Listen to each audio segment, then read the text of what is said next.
Kumusta ang hearing? Ito medyo okay lang kahit hindi pa siya natuloy yung hearing dahil wala si Tiambaw sa loob. Okay pa rin. Ganun talaga siguro, hindi natin maiiwasan talaga minsan may magkamali. Pero at least maganda rito, makakontinue naman yung hearing sa March 5. Hindi naman kayo na-demoralize, sir? Hindi naman. Kasi naniniwala naman kami na hindi siya sinasadya. Kaya ayos lang. Walang problema doon.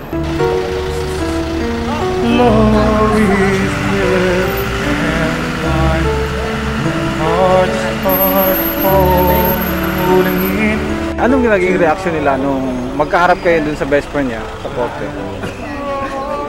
Hindi nga lang sa masakit. Kasi nakita ko na naman yung traitor na kaibigan ng kapatid namin. Kaya lang, ganun talaga eh.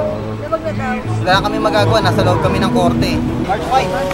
Sir, paano naman handle ng Rodelas family ang nangyari simula nung...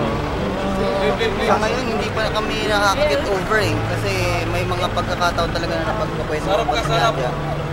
Tapos, bigla na lang isa sa member ng pamilya, iiyak, ipapasok ng kwarto.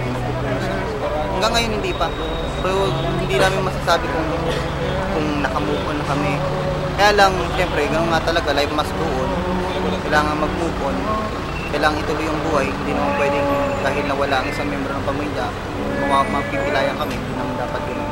So, gano'n pa rin. Kayanin, hanggang kaya. Ano naman po ang reaction ng community, sir? Siyempre, masakit na sa kanila. Masakit sa kanila kasi siyempre kapitbahay nila yun eh. Kilala nila ang kapatid ko. Hindi din maganda yung pakiramdam nila dahil nga sa ginawa sa kanila. So yung suporta ng mga kapitbahay namin, ng mga kasama namin sa lugar, nasa amin. Suportado naman kayo, sir, ng TV network? Na-connected siya? Hindi namin alam. Hindi namin alam. So far, sa ngayon siguro hindi. O maaaring oo kasi dito sila.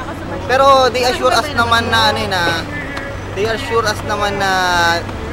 i-cover nila yung kaso hanggang sa matapos. Suporta naman siguro kasi nandito naman sila lahat eh. So sila naman, nandito naman sila.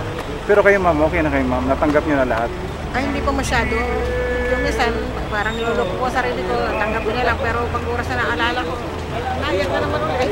Parang hindi pa rin. Pero talagang determinado kayo sa kasong dito, ma'am, talagang ipaglaban Ay, niyo. siyempre, naku, Diyos ko, mahal naman ko ang anak ko yun, kaya hindi pwedeng hindi eh.